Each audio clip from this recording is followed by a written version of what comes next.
اپنی بیوی کا دل پیار سے جیتیں تلوار سے نہیں۔ جو خاوند اپنی بیوی کا دل پیار سے نہیں جیت سکا وہ اپنی بیوی کا دل تلوار سے ہرگز نہیں جیت سکتا۔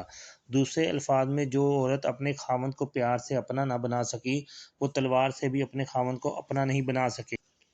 کئی مرتبہ عورتیں سوچتی ہیں کہ میں اپنے بھائی کو کہوں گی وہ میرے خاوند کو ڈانٹے گا، میں اپنے باپ کو بتاؤں گی وہ میرے خاوند کو سیدھا کر دیں گے۔ ایسی عورتیں انتہائی بیوقوف ہوتی ہیں، بلکہ پرلے درجے کی بیوقوف ہوتی ہیں۔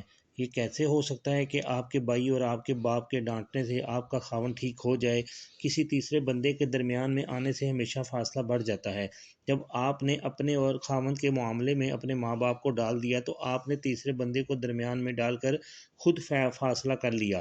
تو جب آپ خود اپنے اور اپنے میاں کے درمیان فاصلہ کر چکی تو اب یہ قرب کیسے ہوگا؟ اس لیے اپنے گھر کی باتیں اپنے گھر میں سمیٹنی چاہیے۔ لہذا یاد رکھیے، اپنا گھونسلہ اپنا کچا ہو یا پکا، خاوند کے گھر میں آ کر آپ فاقہ سے بھی وقت گزاریں گی تو اللہ رب العزت کے ہاں درجے اور رتبے پائیں گی۔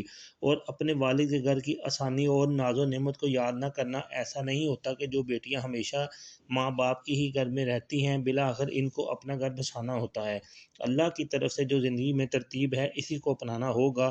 تو اس کے لیے اگر خاوند کے گھر میں رزق کی تنگی ہے یا خاوند کی عادتوں میں کوئی عادت خراب ہے تو صبر اور تحمل کے ساتھ اس کی اصلاح کے بارے میں فکر مند رہیں، سوچ سمجھ کر ایسی باتیں کریں، خدمت کے ذریعے خاوند کا دل جیت لیں، تب آپ جو بھی کہیں گی خاوند مان لے گا۔ اور اللہ کا قرب حاصل کرنے کی کوشش کریں، انشاءاللہ اللہ تعالیٰ اجر اور صبر دے گا۔